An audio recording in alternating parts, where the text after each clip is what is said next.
Musajja munange ali eyo ng'olina ebiseera by'otuukamu n'olaba nga relationships zaagala okkumegga ekigo. Buli relationship gyoyingiramu olaba ng'olinga atalina power mu yo. Relationship ekulema okukontrolinga. Ekivaamu ng'omukyala oba girlfriend wo ya controllinga relationship eyo n'etandika okukutama. Njagala okukutegeeza nti oyinza okuba olina by'otali mukola right. Naye njagala nkuweeyo obuntu nga butaano obuyinza okukuyamba okusigaza control mu relationship yo. Ekisooka, okulekerawo okureactinga mu buntu obutono buba buzze mu relationship yammwe. Omukyala alina ekintu kyakugambyeko n'otandika okureactinga n'ova mu mbeera n'otandika okwedefendinga. No. Omukyala alina akantu ka commentinzeeko akatakusanyusizza n'otandika okuva mu mbeera. Ayinza okuba akugambyeko nti enjala ze ezo nno nga tezirabika bulungi. Omusajja alina enjala ezo nze sandi mwagale n'ovaamu mu mbeera n'ogamba ye kikyo bw'oba tozaagala genda onoonya abasajja abalala bla bla bla. Ebyo byonna biyongera okulaga nti okkiriza omuntu ono okuhavinga power over you, akontrolinze emotions zo mweyo embeera. Ekyokubiri, gwe okuva ku biruubirirwa byo eby'obulamu. Tekyandibadde kirungi gwe omusajja wadde oli mu relationship okuva ku biruubirirwa byo eby'obulamu nti olina goals zo ze wasetinga tozivaako. Waliwo ebintu by'otalina kuvaako wadde omuwala azze mu bulamu bwo. Ekyokusatu, okutya okuluzinga omuntu ono. Ndabyeko abasajja bangi era njogeddeko n'abasajja bangi nga atya okugamba ku mwagalwa we ensobi z'akoze, atya omugambako olw'ensobi omukyalo oyo z'akoze kubanga atya okumunyiiza. Akimanyi nti bw'anaamunyiiza omukyalo oyo ayinza okuva mu relationship eyo. Beba abasajja b'osanga nga talina no mu kamwa. Tasobola kugamba mukyala nti no, ekyo sigenda kikola oba ekyo tokikola. Kubanga atya nti ajja kunyiiza omukyalo ono amuleetere mudda okubanga omukyalo ono ava mu relationship gy'alimu. Njagala okutegeeza musajja wange ali eyo nti gy'okoma okutya okugamba ku mukyala ng'akoze ensobi kubanga otya omukyala oyo okuva mu relationship naawe. Omukyala oyo omuwadde power. Omukyala oyo omuwadde obuyinza. First of all, okwongera okuyitawo n'ensobi endala nnyingi. Omuwadde obuyinza okwongera okuyitawo ne disrespect oba n'obutassibwamu kitiibwa gy'oli, n'obutassaamu kitiibwa gy'oli. Kyakoze ekyo kye wandibadde omugambako leero agenda kiddamu enkya, ajja nasobola okiddamu mu maaso eyo. Lwaki? Kubanga akizudde tewali buzibu singa akikola. Omukyala buli lw'omukkiriza oba girlfriend wo buli lw'omukkiriza okuyitawo ne disrespect gy'oli leero n'enkya na luli, ajja tuuka oluvannyuma nga omuwadde power nnyingi nnyo ng'asobola n'okkuta.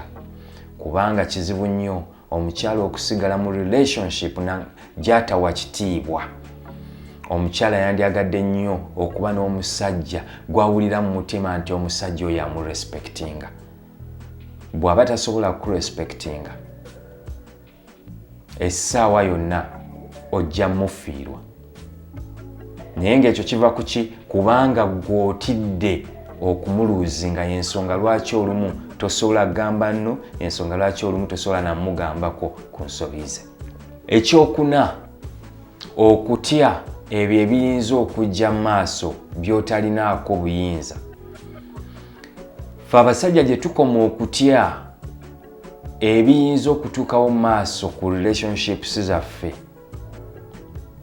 tutandika okukola ensobi mu relationships zino.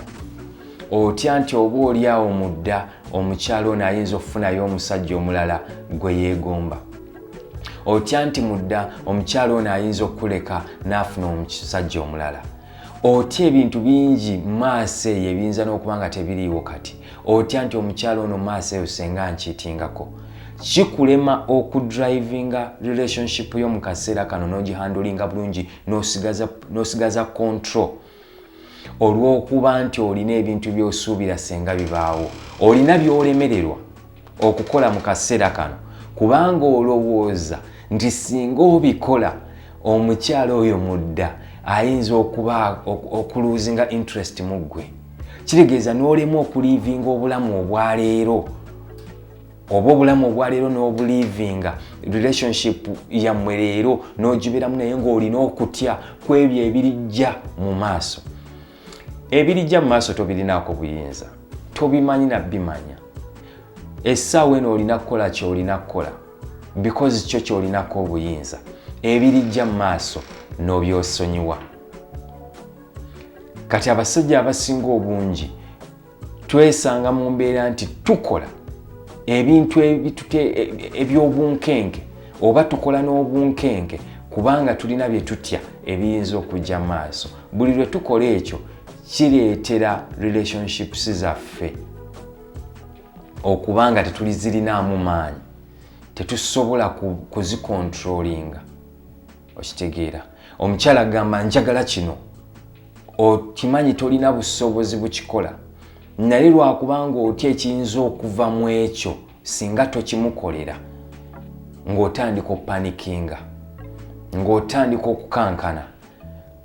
Olumu tokirina na busobozi bukikola ng'otandika okwewola, katugeze kibadde kyetaagisa akasimbi, ng'otandika okugwa mu mabanja olw'okutya nti omukyala ono wayinza okubaawo ekintu ekiri negatiivu ekiva mu kyokuba nti gwe tomukoledde ekyo. Omukyala n'akusaba trip, tolina busobozi buhandolinga trip eyo, but otya nti singa tokole trip naye oba singa tomukolere trip eyo gy'ayagala ogenda mudda okumulaba nga maybe atandise okwagalamu omusajja omulala. Otandika okupanikinga kubanga olowooza waliwo ebiyinza okuva mu ekyo ky'otakoze oba mu ekyo ky'okoze. Kitegeeza control ya relationship ekuvudde mu mikono kati eri mu mikono gy'omuntu oyo, gy'omukyala oyo oba gy'omuwala oyo gwogezaako okubeera naye mu relationship. Ekyokutaano,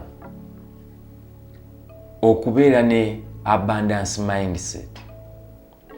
Gwe omusajja olina control senga okimanya nti omuntu gw'oli naye ne bwakuvaako okyasobola okufuna omuntu omulala ali even better than ye. Buli lw'obeera ne mindset ekkiriza nti olina obusobozi obufuna omuntu omulala ali better singa ono alisalawo okuviira, otandika okukola ebintu mu ngeri eraga maturity, otandika okukola ebintu mu ngeri eraga omusajja ali mentally strong, otandika okukola ebintu nga topanikinga nti otya okuluzinga omuntu. Actually buli lw'obeera ne mindset eno, abundance mindset ekkiriza nti ddala omuntu ono gw'oli naye ayinza okubeera omulungi, mukyala mulungi, mukyala alabika bulungi, naye ate waliyo abalungi abamukira, waliyo abalungi abamusinga. Tekitegeeza nti mugala banje because waliyo abalungi abamusinga, nedda, naye nti singa lumu alisalawo okuva mu relationship naawe okyasobola okufuna omuntu omulala ali better. Naye ate ne bw'oliba tomufunye okyasobola osigala ng'oli wekka ate era n'obeera musanyufu. Eyo mindset eyo ey'okumanya nti oli mu relationship eno si nti tosobola kufunayo muntu mulala ali better, but lwakubanga gy'osazeewo okubeeramu oba gy'osazeewo okubeeramu, yes. Naye ng'ate singa omuntu ono asalawo nti enkya ayagala kwawukana naawe, togenda kupanikinga kubanga okimanyi ne bw'anaagenda olina obusobozi obufuna omuntu omulala ali better than n'ono yennyini gw'obadde naye. mindset eyo ogyetaaga. Actually buli lwobeera ne mindset eyo kikujjako panic eyabiri ebina byensoose okwogerako.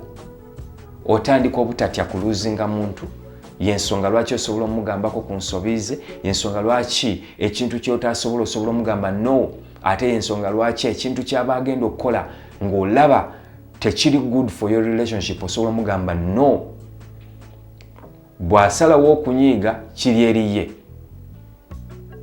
bw'asalawo okuva mu relationship kiri eriye, because olina mindset eri strong enough, olina mindset ekikkiriza nti ne bw'aba afulumye mu relationship naawe ojja kusigala okyasobola ofuna omuntu omulala, even ali better. Actually si gwe oluzinga, yayinza okuluzinga omuntu omulungi. Eyo mindset ogyetaaga. Mindset yemu egenda kuyamba gwe obutava ku biruubirirwa bye ku impressinga girlfriend. Yes, buli kintu kyogenda okukola nga kyaku impressinga, naye ng'okimanyi si kyekibatwala mu maaso ate si kyekikuwa emirembe, ogenda kukyesalako such that oconcentratinga ku ebyo ebibatwala mu maaso n'ebiyinza okuba nga naawe kennyini bikuyamba okuimprovinga your life. Lwaki? Kubanga olina mindset ekkiriza nti whatever can happen mu relationship yammwe okyalina obusobozi. Okitegeera, obusigala weka nga toli musanyufu, naye ate olina n'obusobozi obufuna omuntu omulala ali better singa ono alyesuulamu akazoole akaagala okuva mu relationship yammwe. Abasajja ffenna twandyetaaze mindset eyo. Unfortunately batono abagirina. Yensonga lwaki osanga omusajja ng'ali frustrated nnyo n'atandika okunywa omwenge okugwa eri senga omuwala ava mu bulamu bwe. Lwaki? Mindset yo teri abundant kimala. Mindset yo erowooza nti senga omuntu ono ava mu bulamu bwo oliba oweddewo, teri muntu ayinza kwagala mulala, toli muntu ayagalika, tosobola kubeerawo omuntu ono waatali. Ebyo byonna byongera okunnyika n'okulaga nti mindset gy'olina erina ekibulako.